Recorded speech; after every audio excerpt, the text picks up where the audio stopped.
masih mendengarkan saya ngejapret di sini. Semoga masih mendengarkan ya. Mbak Ika, terima kasih. Oke, Mbak Muji, sip. Tadi Mbak Suhartini katanya mau tanya. Ayo, mana pertanyaanmu? Tak tungguin di sini.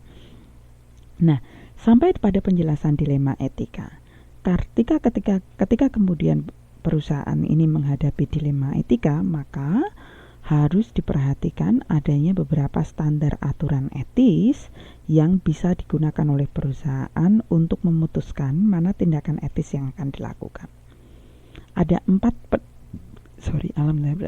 empat pendekatan standar aturan etis yang dikenalkan kepada Anda. Yang pertama adalah standar utilitarian, kemudian aturan justice, aturan practical, dan juga aturan moral right. Ini yang bisa Anda gunakan sebagai seorang manajer untuk menentukan tindakan etis mana yang akan dilakukan.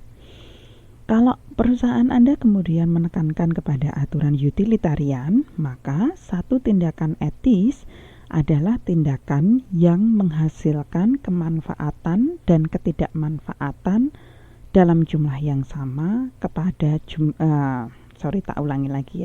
An ethical decision should produce the greatest good for the greatest number of people. Berdasarkan kepada utilitarian rule, apabila kegiatan etis akan dilakukan, maka tindakan etis tersebut harus menghasilkan kemanfaatan yang lebih banyak, atau berdasarkan pada utilitarian rule, maka satu tindakan akan dikatakan beretika apabila yang mendapatkan kemanfaatan dari tindakan tersebut lebih besar daripada yang tidak mendapatkan kemanfaatan tersebut.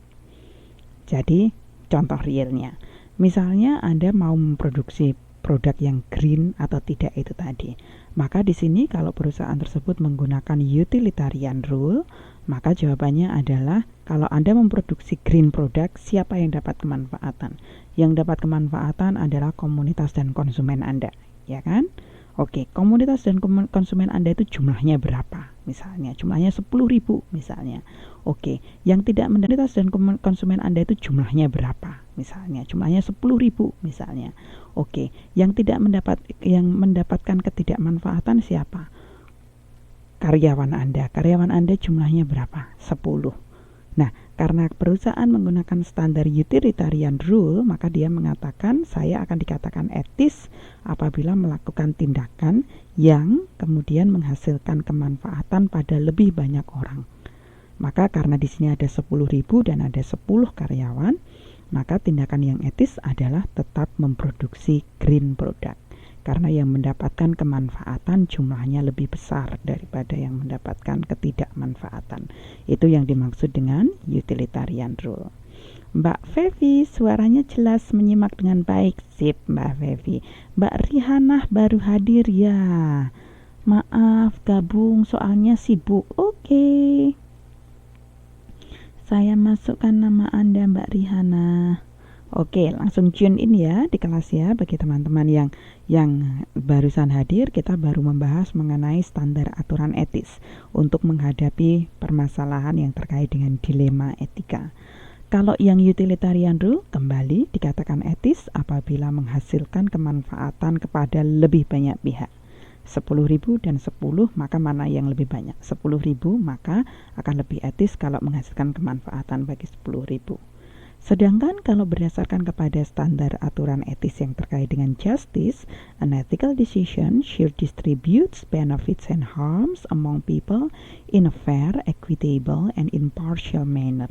Jadi, standar atau suatu tindakan akan dikatakan beretika apabila dia mendistribusikan baik itu kemanfaatan dan ketidakmanfaatan kepada semua orang secara adil. Jadi semuanya dapat kemanfaatan, semuanya dapat ketidakmanfaatan. Apabila bisa didistribusikan secara adil, secara rata, maka itu dikatakan sebagai suatu tindakan yang etis. Yang dimaksud dengan practical rule, an ethical decision should be one that a manager has no hesitations about communicating to people outside the company because the typical person in a society would think the decision is